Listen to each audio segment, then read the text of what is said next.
GM. This lesson is all about pivots. So I'm going to break it into two parts. The first part being the actual definition of what pivots are. There are things called pivot points, which are calculatable levels that you can get on a chart, and it is a well-established and has been widely used in price action and technical analysis for decades. So it's a real thing. I haven't invented it. I haven't invented fucking anything. The only people online who pretend they invent stuff are bullshit marketers who are trying to sell you some shitty trading course or some $4,000 fucking indicator. Right? There's nothing new in the markets. Millions of people have traded before me. Millions will trade after me. And billions and trillions of dollars flow around every day. There is nothing new that hasn't been studied. So with that being said, I also use the term pivot differently, but it's the same kind of idea, right? What is the point of it? It is supposed to be an extension of support and resistance. The whole basis of trading really is trying to find high probability areas where price is going to react. Yeah? It is not about knowing where the market is going to top and knowing where the market is going to bottom. Right? It's very common, right? And if you think that way currently, it doesn't mean you're a bad person. It's very normal when you start trading to think in terms of, I want to know where the top is, I want to know where the bottom is, because I want to buy low and sell high. You don't need to do that to make money. In fact, the quest for buying low and selling high has led more people into being broke than actually making money. The goal is, can I spot areas that have a high probability of producing a strong reaction? And then, can I have the mental flexibility to understand that I can go long or short at that level? Assuming you can do both, okay? If you're somebody who doesn't trade short for religious reasons, or maybe because you live in a country that doesn't allow futures exchanges, then cool. Just use the long side, right? Same principle applies. I want to identify high probability areas where price is going to make a big move. So, what are actual pivots? On the screen, you'll see an image. This image is from TradingView, which I will go to in a moment and show you the actual indicator. There is an inbuilt indicator in TradingView that maps these pivots out for you. Okay? Pivot points, they are technical indicators. And they're just an extension of support and resistance. Right? It's a way of finding a level and then overlaying some support and resistances above and below it as potential areas for price to react. And they're useful as a quick gauge for market sentiment, which I'll explain now. Where do pivots come from? They were developed by floor traders on the equities and commodities exchanges. So you might have things like the CBOT, Chicago Board of Trade, New York Stock Exchange, Chicago Mercantile Exchange. Back in the day, before all this electronic trading or flipping shit coins from your bedroom, people actually went to work as traders. They actually went into a building and screamed at each other for 7 hours a day trying to buy and sell stuff, as you can see on the screen there. Right? Fucking punching and elbowing and hitting each other and all wearing bright shirts so they could be seen. I get massive FOMO every time I see these things. It would have been so G to actually do that back in the day, back in the 80s when it was at its peak. But pivots came out of the pits, which is the floor. And the idea was to have a quick way to calculate potential turning points for the next day, right? Anyone who traded, or at least the vast majority of floor traders, they were just trading day to day. They were the original day traders, intraday. And a lot of it was just off the top of their head. And they're just looking at price quotes. If you see around there, there's no fucking charts, right? There's no trend lines, there's no indicators. It's just boards with price quotes on the wall and people screaming numbers at each other. So you had to be an extremely quick thinker and you had to make decisions on the spot. And not just one or two. You can't just take one or two trades. Some of these guys were taking hundreds, if not thousands of trades per day. So the pivots come out of that. And the reason that they have so much validity and they've stood the test of time is because of that. It wasn't some bullshit marketer who said, I'm going to slap a name onto something and say, here's my secret system. It came from a collective origin across decades of thousands, if not tens of thousands of different traders all using them. So when something is so widely used and stands the test of time, it is much more likely to be good, to be useful. Now, does it mean it's the holy grail of trading? Absolutely not. Just like any indicator, any strategy, any price action concept, it is riddled with inconsistencies. And of course, used in the incorrect way, it will make you fucking no money or lose you money. So, why do we use them? Or why do traders use them? It's just to project support and resistance, right? SR, support resistance. And it allows you to anticipate potential areas where price might react. And notice that. Notice how I never speak in absolutes. Potential areas where price might react. It is not magical line go boing, and as soon as it hits, I'm just going to get maximum short or maximum long because the magical line has to work. They are based, though, off of market psychology. And they can be self-fulfilling to an extent. Because if you see something like, for example, a very strong weekly candle, the traders in the following week are going to put more emphasis on that week's levels. Right? And I will get into in a moment how you actually calculate a pivot and the S's and R's that come off them. But understand, they are a derivative of past price, just like pretty much everything is in price action. So if you've got a daily pivot level, that will be based off of the previous day's price. The high, the low, and the close. Those are the three inputs. So you take the high price, the low price, and the close price of whatever candle it is, whatever range you're looking at.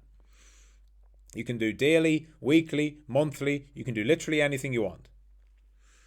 So the reason it was so valid and so useful for those traders on the floor is because when you come in on Tuesday and you're trading just on Tuesday, and on Wednesday you start over again, and on Thursday you start over again, then when you come in on Tuesday, what do you care about? The thing you care most about on Tuesday is what happened on Monday. Right? Because you have to start somewhere. So the first thing they're going to look at is what was the high of yesterday's candle, what was the low, and what was the close. Right? Now it doesn't have to be a candle, it's just prices. The high of the day, the low of the day, and the close. Those are the three levels they start with.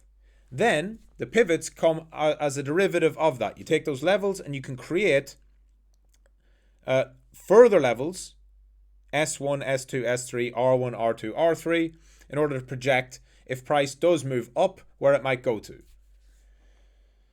So, how do you measure them? So here's how you measure them, and I'll kind of give it a brief overview, and then we'll dive in a bit deeper into it. You got the standard formula, right? The standard pivot point formula, which is the pivot is equal to the high plus the low plus the close divided by 3. Right, very simple. If Bitcoin had a high of 30k on a daily candle, a low of 29k, and a close of 29.5, you would add those three up and divide it by 3. Yes? That's how you get it, right? That's your pivot. And so you can do this. You can go to any candle you want, calculate it up, and draw a line across whatever the result is, and that is your pivot. Yeah? Okay, cool. So, support and resistance levels. So when you get this pivot, that's like your mean, right? That's the mean, the average price. And so you want to then have some deviations from that, just like in many other tools. You'll notice that pretty much everything in the markets, certainly in technical trading, is about some type of mean, right?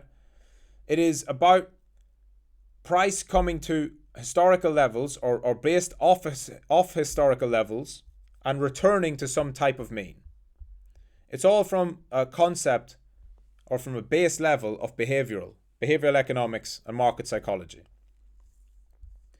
Traders, be that a small trader trading in his bedroom or an institution, doesn't matter if they're retail or a fucking billion-dollar hedge fund, they often set orders at round numbers or historical price levels, right? 20k Bitcoin means more than 21,346. And that's the same for you and me and for fucking Paul Tudor Jones or George Soros. It doesn't matter how big or small you are, those round numbers have more meaning. Likewise, the most recent price also has more meaning. So whether it's an exact round number, it doesn't matter. But if it was yesterday's high, if it was the highest point of yesterday's candle, if it was the lowest point of yesterday's candle, if it was the daily close, those levels matter. And so because we know this, we know that every trader takes these numbers into effect. They consider them. Do they all trade based off them? No. But do enough of them take an opinion on them that it is self-fulfilling? Yes. Yeah, so that's in essence why they have some validity or where they're useful. Okay? And then you're looking at this point and you're saying, what's this support resistance? What is this? What is this S1, S2? What is this R1, R2, and so on? Well, support and resistance, you get your S1 by doing 2 times your pivot point minus your high. Right? First resistance is the exact same thing, except it's 2 times your pivot point minus your low. Your S2 is your pivot point minus your high minus your low. Your second resistance, R2, is the opposite.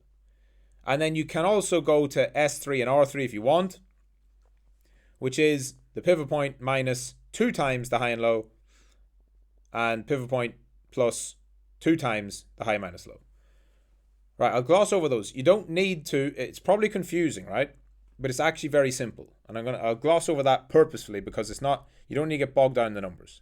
Let's talk about the logic instead, right? Instead of all these calculations, let's look at the logic behind it. The logic is rooted in the market's tendency to revert to the mean or to an average price after making swings higher or lower. Right? So the pivot point represents the mean, the average price, which serves as a baseline for that period. The first levels create a symmetrical range around the pivot. So those are your first levels to look at. Those are your immediate levels for potential reversals. Yes? Your second levels are taking the full range of the pivot candle. So if you imagine your daily candle, right, of Bitcoin that I said was 29 up to 30, right? The low of the day was 29, the high of the day was 30. That's a $1,000 price range. Okay? And so your S2 would be an exact $1,000 price move above the pivot. So if your high of the day was 30, your low of the day was 29, and your close was 29.5, your pivot would be 29.5. Right? Your S2 then would be $1,000 off of 29.5, which would be 28.5. Your R2 would be 30,500. It takes the daily range and adds it or subtracts it. This is the same as a 1 standard deviation move. It is not mathematically the same. It is the same logic. It's the same concept, right? So if you've studied any other type of price action, you'll have come across the concept of standard deviations. Or if you've done maths in school or university, you'll understand this as well. Third levels are more extreme because they are further away from your mean price. So they are more similar to a 2 standard deviation move. And as the names would suggest, the further you deviate away from that pivot, from that level, the more overextended it becomes, the more potential there is for a reversal, and the less likely it is to continue moving in that direction. Right? So, the S2 is the pivot point minus the full range of the pivot candle. The R2 is the pivot point plus the full range of the pivot candle. And the S3 and the R3 is the same thing, just times 2. Right? So it's 2 ranges away. Now, when you're talking about these means, and why does it matter? Why does mean reversion? You probably hear this term a lot. I have lessons on it. We talk about it a lot. Mean reversion is it's a foundational concept within the markets. Many analysis, like so many of them, rely on some type of mean concept. Because the whole idea of markets is about valuation. Markets exist for buyers and sellers to meet to exchange goods or services at a fair price. That's what a market is. whether you're selling fish or wheat or corn or Bitcoin, right? There's a buyer and a seller, and they come together and they agree on a price and they exchange.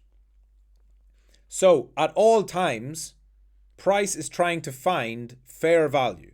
It's trying to find a level at which buyers and sellers are willing to meet, and it wants to find a level where the most buyers and sellers are willing to meet so it can do the most trade. That will be known as the fair value, but there's no such thing in real terms. There's no such thing as a fair value because price is always moving, especially in crypto. So if you've ever used a moving average, if you've ever used a Bollinger Band, if you've ever used a MACD, if you've ever used an Ichimoku cloud, if you've ever used a fucking VWAP, volume weighted average price, those are all based on the same concept of mean reversion. They all calculate differently, but they're all based around the idea of finding some midpoint, some mean, right? Usually a moving average. It doesn't have to be an MA or an EMA. It can be like a VWAP that looks like a moving average, a line going across the screen, right? That represents the middle point. And then the deviations beyond that, if it goes too high or too low, that's when it indicates the overbought or oversold conditions. The RSI is the same thing, right? The RSI is also based around mean reversion. What happens when you have a bullish divergence where the RSI goes way, way down and then it stops going down, but price keeps going down and the RSI starts to go up, right? You have a higher low on the RSI below 30 and back above 30, and you have price going down. That's a bull div, bullish divergence. What is the expectation? The expectation is the price goes in the opposite direction, that it doesn't go down anymore and it goes up. That is reverting to the mean. The RSI will revert, it will move back towards the midpoint, 50. And even if you do any kind of advanced statistical analysis, if you use Z scores or Z scores, depending on where you're from, in any quant strategies, right? Z scores are all about standard deviations. It's all about how far is something deviated from some type of mean. If you've ever seen the bell curve meme, maybe to describe stupid people or average IQ, or to describe some real concept in markets, right? A Gaussian distribution. Again, same concept. It's all about any distribution will form some kind of curve, right? It won't always be a perfect bell curve. It'll look different. But the idea is that there is, again, a mean, and the majority, generally, the majority of outcomes will fall within that, and then the further you go to either end, the tails, the fewer things happen. So if you take that back to pivots, if you're taking your pivot point as the middle, most price action should happen around the pivot, and then maybe at the S1 and the R1. And if you're taking that pivot and that pivot is valid and relevant, then less and less price action should take place at S2 or S3 or R2 or R3. If the pivot's valid, if your levels are marked correctly and price is in that phase, it should not go to the S3 and stay there. Otherwise, it's probably not your pivot. Okay? So that's just to get an idea of what we're doing here, why we're having this, what the whole concept of the pivots represents. And so that's the concept behind it. Now let's look at it on a chart. And then I'll show you just how to use the pivot tool on TradingView, and then I'll show you what I use the same term pivots for in my own trading. So you can go to TradingView and just type in pivot, and it will be pivot point standard, right? It's a TradingView built-in indicator. It is available for everyone, free, whatever. If you've got a TradingView subscription, you can use it, okay? Pivot points standard. I think I'll have it on my chart here anyway. And then you can turn it on. Now, when you first load it up, it's going to have up to 5 of these, S4, S5. Again, because I base it off and I view it the same way as any other type of distribution, to even get as far as S3 is a less than 1% probability. So I think it's better to just stick with your pivot, your S1, your S2, your S3 to begin with. Okay? Now, how you want to use it is, it depends on your style. You can choose the time frame for the pivots, and then you can choose the look back, right? So this is currently set to a monthly, and I've just set it to 1 month. So what does this mean? What are these lines? Why are they here? This is taking September's high, low, and close, and then calculating the pivot levels using the formula I mentioned before off of those, right? So September, as you can see, started over here, right? And there was September's open, right? And then September closed here, right? And so we can drag all the way up to the highest point of September and all the way down to the lowest point. The lowest wick was there on the 11th. The highest wick was there on the 19th, okay? And September's close came in on the 30th at around 26,966 on this exchange. So this is the price action that these levels are based off. And then it projects it onto October, right? That's the idea. Why? Because what do traders do? Like we said, whether it's on daily, weekly, monthly, or whatever, traders will come in on the 1st of October and say, right, what happened in September? Right, let me get my bearings. If I want to get an idea of what might happen in October 2023, where should I start looking? If I trade, maybe I'm a swing trader who trades over multiple days or a couple of weeks. Well, I'm not going to go and look at August 2021 and say, oh, there's August's high, August's low, and August's midpoint. No. You'll start with the most recent. Whether that's right or wrong doesn't matter. All that matters is that's what traders do. So it will then map these out. So your pivot is there at 26,449. Right, then your R1, R2, R3. And you can see, all right, cool. What happened? So it opened above the pivot, right? It pushed up to the R1 and it found resistance. Now there's a big wick above it at this point, but no daily closes above the R1 for the first 8 days of October. Does that mean that these pivots are magic? No. Does it mean that they have some validity? Well, it would seem like they do. No. It doesn't necessarily mean that it was just the pivots. There could be other indicators as well, just standard VWAP or moving averages or Bollinger Bands, which all, have the same kind of concept. That meant that at the beginning of the month, when price is trying to figure itself out, it's not going to deviate too far above or too far below the level, because it's usually going to start off with some kind of consolidation or ranging, right? So if you're looking at it on a monthly perspective, you could add the monthly, put the pivots on, and then at the start of your month, just say, all right, first thing I'm going to watch is how does price react at R1 or S1? Yeah? And then if it goes to R1 and then it comes back to the pivot, what happens? So this is a really good example of this month where we had a really strong trend month, a very strong uptrend. Now, what does that mean? Well, that just means that price has gone into one of these phases that it doesn't do often. So the vast majority of the time, price does not do this. 85% of the time, price does not trend hard. It actually consolidates or ranges or goes sideways or some form of that.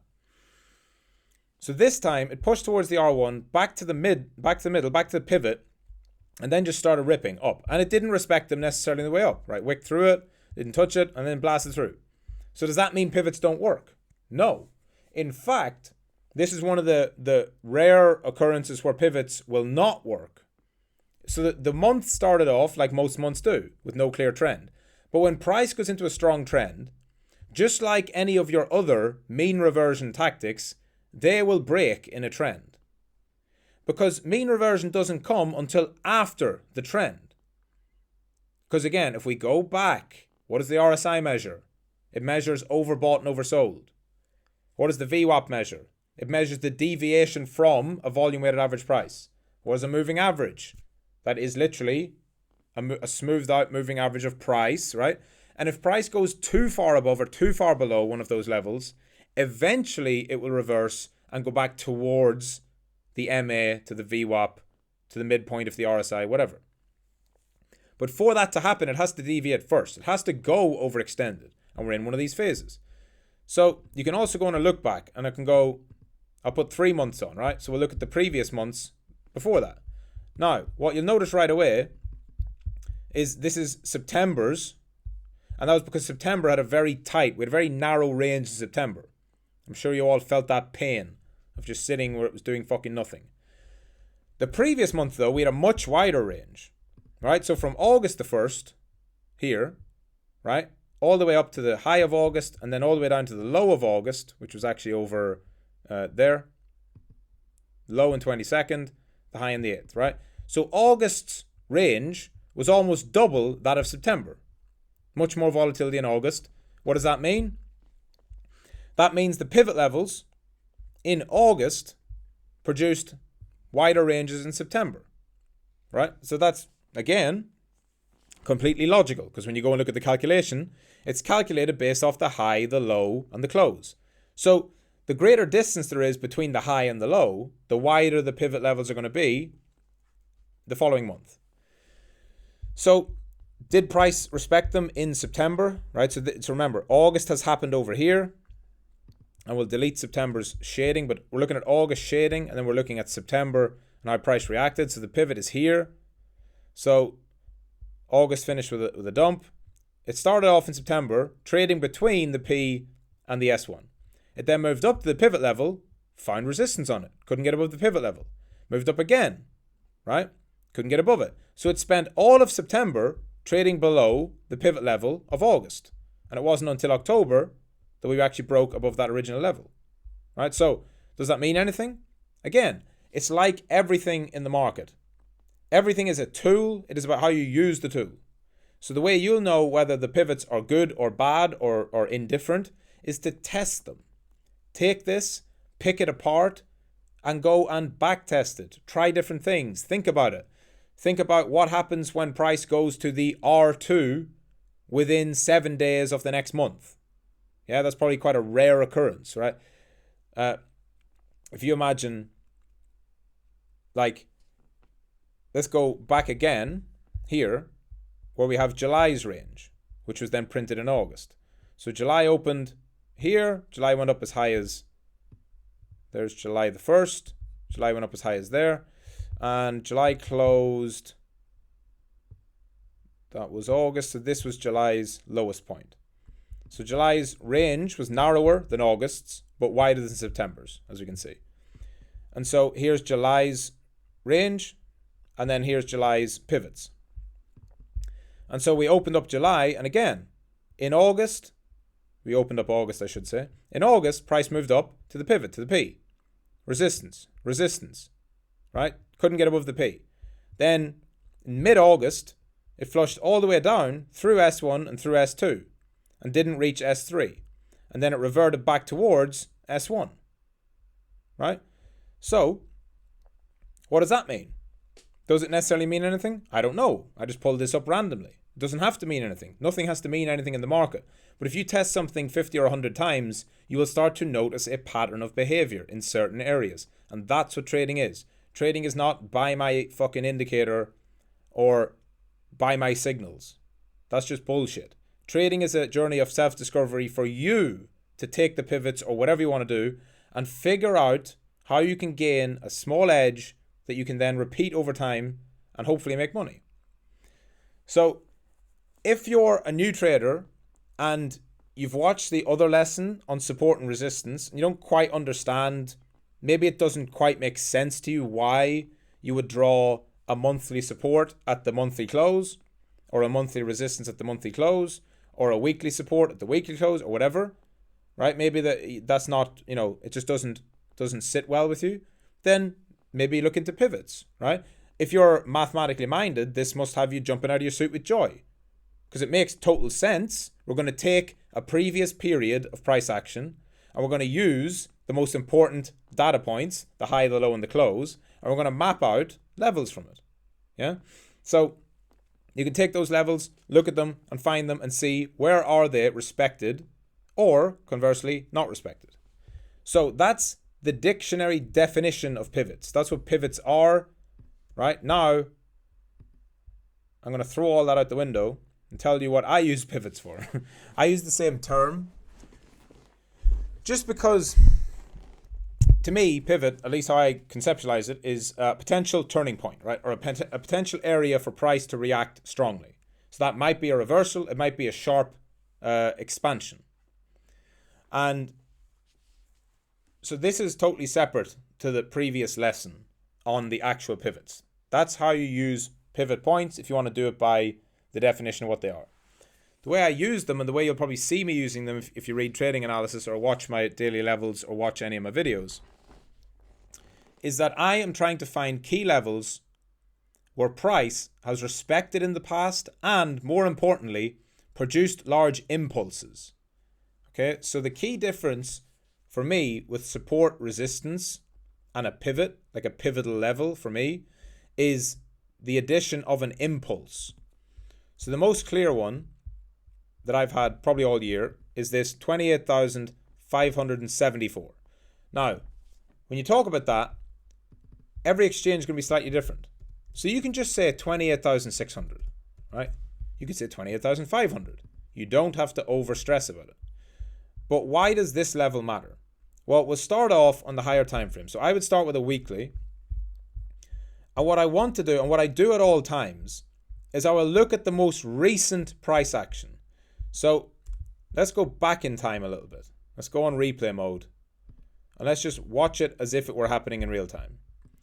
So there were no pivots, right? Let's imagine there's no pivot level. There's no pivotal point. There's no area where I wanted to take interest in the market beforehand. Then I watch as price moves. And I see price go to a certain level, okay? It does something significant. What would that significant thing be? Well, here it is, right? Price went up above. Let me get one more candle. Right, there we go. Price came up on a weekly chart to this previous high, swept it out with a deviation, swing failure, whatever you want to call it, pushed above, false breakout, back below and closed. So now I'm looking at this level and I put a horizontal line on it. Now, at the moment, this is just a horizontal line, right? It doesn't have to mean anything at all. And so I wouldn't mark this as a pivot yet, but what I would do then is go to my high time frame, my weekly, and go and see, very simply, does price respect this level? Right, so first thing I look at is how many taps have there been. And so here, you can see it tapped as support on a weekly. You can see here that it stopped the impulse move back in March. It stopped this pump. And again, you might say, oh, it's like $2 or $3 below. Don't stress about that. It's not about the exact dollar figure. You can be within, if it's on Bitcoin, you could be within a couple $100 range of this, and it's completely valid. So it stopped the move here, and then for 3 weeks, couldn't get above it. Could not get a weekly close above this level for 1, 2, 3 weeks with wicks, and a fourth week where it stopped. That's significant to me, right? Then we go above it. Okay, cool. It's not supposed to be a level that holds forever. It's not always resistance or always support. But does price respect it? Yes. So 4 instances there. 1 instance here on a weekly. I go back further. We look at this. Okay, cool. So we had a crazy wick with the Luna collapse in 2022, where price then closed above it. And more importantly, whenever the market settled down, when it wasn't being driven by mass liquidations, which can cause crazy wicks, it came back down and respected this level again. And the following week, right? So there's 2 more examples on a weekly. We look over here. It was the absolute bottom in June of 2021. And then we go back to 2021 in January. And after the big breakout, right? With the big breakout and before the final upthrust, we had a wick down into it. And then after the sell-off, after the top, it held as the bottom, which then propelled us all the way to the top of the bull market on the first push. So there, on a weekly, I have now got an area of interest for me to be a potential pivot. Several times this has acted as either support or resistance, very clearly, okay? Then I will go to my next time frame down, which for me is my daily. You can do whatever you want, right? And then I will get more granular with it. I would say, right, is there anything else I can ascertain from this? What can I gather from this? Well, I can see here, obviously, my original point that I was looking at. We have this previous one. Also got this wick in here on the daily. Nothing super strong over there. You can see here it did flip.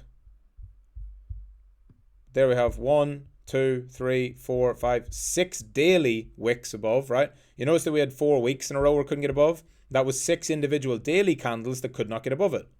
That's 6 times that bulls tried to push through that level and couldn't get through it. That means something. That means more than this level here of 25,962, right? Where nothing's happening. It means more than that. Go over into 2022 and you can see same thing as the weeklies. Go over and see is there anything else of interest. You can see this first one that I talked about. So this is the benefit of going to your lower time frame, because if you remember on a weekly, when I look at this pivot, it still looks super relevant, right? So this point here is what I'm looking at on the weekly. Like, that's very, very interesting to me. I see a nice deep weekly wick that price then rejects and goes up. But I don't know if this, when did this happen? Did this happen after the top and it crashed down and bounced? Did it happen before the top and cause the price to propel there? And there is actually another one here. There's actually the top of this move on the weekly, right? So we drill down back into the daily, and this is where you can see more price data. You can literally see 7 times as much data on a daily as you can on a weekly. So we have this nice wick up here where it stopped price. Then price broke above that level. So broke above 28.5, went all the way up to 34. Big sell-off. Imagine the emotion in this. Imagine the leverage flush. Imagine the liquidations. For every new phone was in long in 33, 34. Then they get wiped out down to 28. Right? And it deviates below that but holds and validates that level. And not just that. It then does the key thing that I look for, that I call stuff, the reason I call anything a pivot for me, is that it then produced an impulse. What's an impulse? It's a significant unidirectional move. Meaning a significant move in one direction or the other. So this, it was resistance. We then impulsed through it. We then tested off it and ran from 28,500 all the way to 42K in the space of 4 days. This was the springboard. This is the last point, right? From 27.7 to 28.6, this small price range of about 1%, not even 1%, right? That, or maybe 2%, whatever, that little area was the catapult for a $14,000 price move, right? Which is a 50% price move. So look at it. Just look at this. This little 3% wick produced a 50% pump. That's significant.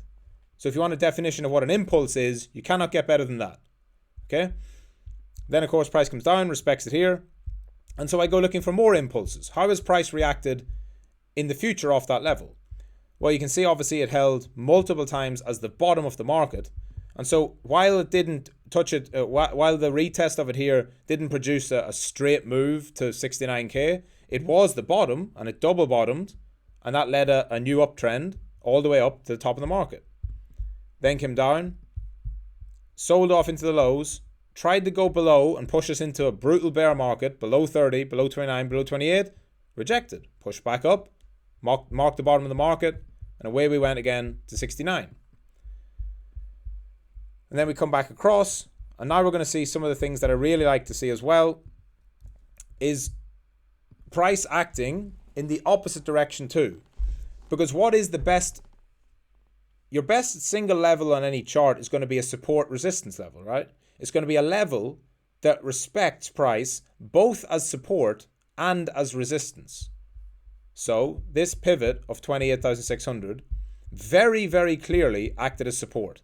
It acted as support for all of 2021. It was the bottom of the market for all of 2021. Here, here, here, and that was it. That took us into 2022. So for an entire year, that was the low, right? The lowest point the price would go after we initially broke out. As I said, then we came down. We had the crazy wick with all the liquidations of Luna. But on a daily chart, you can see the price clustered around this level and held really strongly as support. This, don't get blindsided by the fact that we went lower after. This means that bulls were trying to defend this. People were buying. Now, they got overwhelmed by sellers in the end. But people were desperately trying to defend this level. That means this level has massive significance to the market. And then what I really like is an impulse move off it. So when it finally lost, we finally lost this level, you might just look at this and say, oh, look, price went from 32 down to 18. And yeah, if you look on a weekly or a monthly chart, that's what it looks like. But it didn't, right? It went from 32 and then it tried to hold 28.5 once again.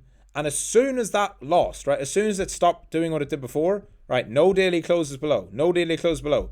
As soon as we got one daily close below that level, we had an impulse candle right away. Right away we had a 5% red candle followed by a 10% or 15% red candle, and then on down into the lows. That's a big impulse. So that adds, again, confluence, validity to that idea for me. We pump up again, 2023, acts as resistance, right? And then we also get an impulse of it. So the exact same thing from May 2022 and June 2022, just inversed, is showing this pivot level, pivotal point, whatever you want to call it, acting the way you'd want it to act. No daily closes above it. Zero. That's 1, 2, 3, 4, 5, 6, 7, 8. 8 wicks go above that line. None of them close. Right? As soon as we get one that closes through it, it's an impulse candle and it pushes the price higher. It goes all the way up to 31,000, right? Now, it doesn't lead to a new bull market, but it certainly shows that it's a key level and it's an important level. Price then comes in and chops around it. And this is important too. Price is not always going to respect your level. If trading was that easy, right, everyone would be millionaires and billionaires. It's not about will it do it every single time. It's does 28,600 produce more impulses and have more probability, a higher probability of being a support resistance than any other random price. Yes? It does. It's very clear that 28,600 is more important than 14,372. Okay? And that's what you're trying to do here. And you're not trying to do it to the dollar, of course, but you're saying this area, this 28,500, 600, 700, this area is the one I want to watch. This is my key level. And then you extrapolate that out and you do that with other key levels. And so, bit of chop around it, no real clear signal. Price came up, couldn't get to it, was front ran. Price came up to it again, impulse through it. Then price came down and held it once, twice. And then, more recently, which is very good too, because this pivot started back in 2021. Right? So you could say, oh, by now the market's sick of buying and selling 28,600. Doesn't seem to be, because in July it held. And again, as soon as it broke, it produced a 15% red candle, right, all the way down.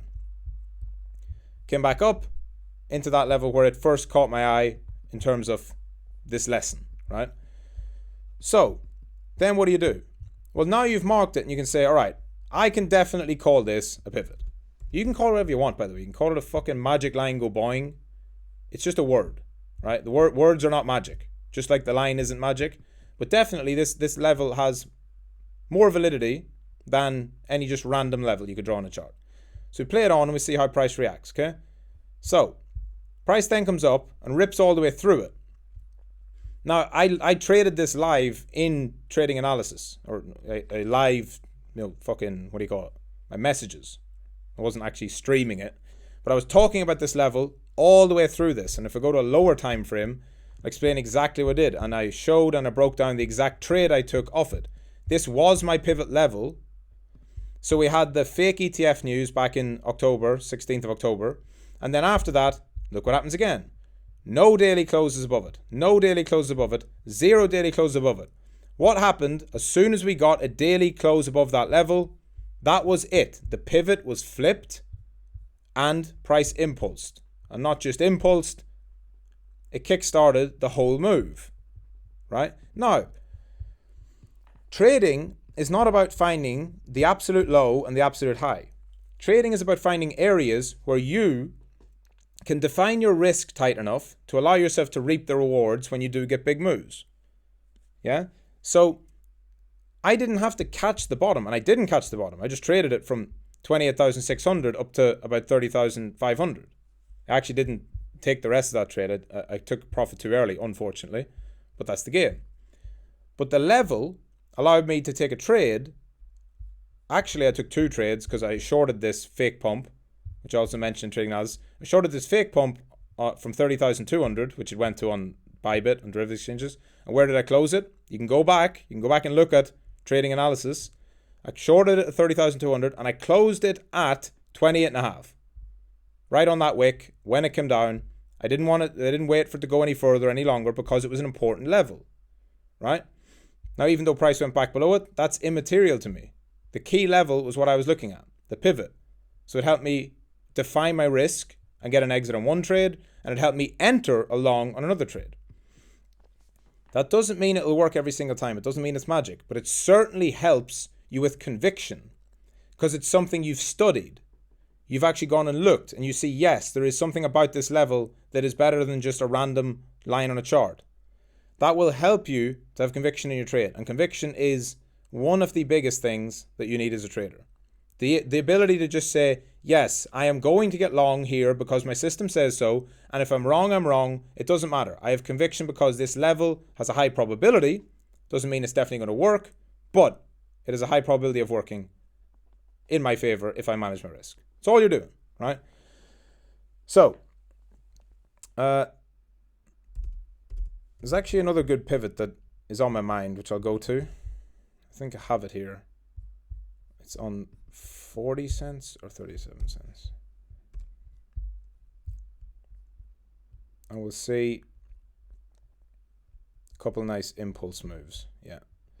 So I had been looking at Algorand more recently. Obviously, this is recorded in end of October 2023. So if you're watching this in the future, hello from the past. Just for reference, this was in October 2023. And so the level itself was, I think it was in the 40s actually. And it produced several nice impulses. I think it was this one. Maybe it's this one I've already marked at 39. If you drill down into it, anyway, I found it on the weekly, okay? As you always do, you start on the weekly. And you look at some of these levels, right? And you think, what am I looking for? So for the same reason that I mentioned with the Bitcoin example, you can look at this top one at 67. So the first thing caught my eye was these three lows. So as soon as I see them, this second part of the lesson will just be about how to eyeball them quickly, because I know it might seem easy when I do it, and it obviously is very easy with the benefit of hindsight in a lesson. It's not so easy in real time, but the first thing you want to do is just train your eyes, which comes from screen time. I've done this for years and years and years, right? Screen time will help. These three lows screamed out to me. So I looked on the weekly, those three lows. Okay, I'm going to draw a line across those and then see, does that matter at all? Where else does it respect around here? I was like, well, yeah, it also acted as support here. Yes. And then even on a weekly, I can see a big impulse came after. Okay, cool. Then I look back. All right, it stopped price here on a weekly, and then it impulsed massively, right? So after this weekly, this was just a slow grind up. After it broke through this level on the weekly, it went from 65 cents to 180. It done a 3x in 2 weeks. That's important. And guess what? It was resistance over here. It stopped a move from 13 cents to 69 cents. So it was a 5x pump that stopped at that level. We go back over here, and it was a sort of a weekly close candle with some validity. Certainly enough to get you interested at that 67 cents level. So then we do the same thing. We zoom into the daily, and we go right across to all the price history you have. When you're doing this, make sure you're doing it on the chart that has the most price history. If you want the chart with the most price history for any alt on TradingView, generally type in the ticker and type in USD, not USDT or just USD, and then look for the one that says crypto on it. Right? That's not from any specific exchange. That's just from TradingView. And TradingView will generally have collated as much price history as possible from all their sources. So that's the one you should use if you want the most price history. And then we look on a daily. All right, cool. So came into this area, briefly held it, nothing special, acted as resistance there quite nicely, acted as support, great. And then it sold off and into a bear market. Right, then it comes back up, no daily closes above. Right, that's important. When you look at these things on different time frames, you'll spot nice, some nice interesting intricacies. I've shown this already on the Bitcoin one about the importance of having no daily closes above a level, and then suddenly you get one, right? That's like your break of structure. If you watch my lessons on market structure, BOS, break of structure. It couldn't close a daily above here. Then it sells off all the way down. So it couldn't close dailies above 67. And because it couldn't close daily candles above 67, it ended up going as low as 22. So obviously, something very significant happened here. Some big players got short. Some big players dumped their spot bags, right? That's the only way the market can go down, is when the big players get out or get short. So that's where they decided to do it. So does that mean it's going to be an important level on the way back up? Absolutely. It's going to have some massive interest in the eyes of traders. Comes back up. Again, no daily closes. If you focus and hone in on just that point, you should do well with pivots. Couldn't close dailies above it, right? Wait. What happens as soon as there's a daily close above it? And this one's actually perfect. You won't always get this, but you get an almost perfect retest of it the next day. But focus on the main thing, the daily close above that pivot. And what happens? Away it goes. Huge, enormous impulse from the 67 level all the way up to 180, right? Comes back down, and look how relevant this level was. If you, and this is very relevant for anybody in late 2023 if you're watching this, and we're in this kind of pre-bull phase where some coins are going to do moves like this. Probably not this violent or wild, but there's going to be coins breaking out from pivot levels right now that 6, 7, 8 months from now, after they've done all the madness and after all the apes have aped in and bought the top and over leveraged, it's going to flush them out and everyone's going to think it's a new bear market and we're all going to zero. Well, look where they come back to. Keep an eye on your pivots, right? Because this would have been your perfect floor to get long algo again for the actual final leg of the bull run. So very, very significant level. Came back down all the way to it in 2022. Then battled around it for a while, and once it got lost, again, once that 67 was convincingly lost, led us to new lows, all the way to new all-time lows. And so, we'll finish the lesson here, but if you're a fan of algo, for whatever reason, and you're feeling like investing in algo at 11 cents, I'll tell you where I'd be exiting. I wouldn't be looking to hold algo much more than that, right? Now, if it can get up there and flip that level, maybe it goes to the moon, but that's certainly the level you want to have your eye on. High time frame, right? We're talking months from now, if not years from now, if it does rally. So, pivots. That's the definition of pivots was shown in the previous lesson. That's how I use them myself. So if you see me talking about them in the chat, it's more about a level that has validity, that has interest, that has shown impulses in the past, that is a valid support and resistance. And you'll see that it works on Bitcoin, it works on altcoins. It is not magic. It does not mean you're going to make money. You're probably going to draw shit pivots at the start, just like I drew shit pivots and shit support resistance levels and shit liquidity levels and shit order blocks and shit supply and demand zones when I started trading. Yeah? Don't expect and don't watch the lesson 3 times and say, Michael, I don't understand it. I can't get pivots. My pivots are bad. Your pivots are going to be bad. Right? Just like the first time you try and swing a golf club, you're closer to hitting yourself than the ball. It takes time, which is fine. Because there's no expiration date on your skills as a trader. It's not like you get to 35 and suddenly you can't trade anymore. You're going to do this for the rest of your life. And you should be hoping to anyway. Right? So, use it. Or don't use it. But at least try it. Consider it. Maybe it'll make a difference. Maybe it'll be the difference between you being a profitable or an unprofitable trader. GM.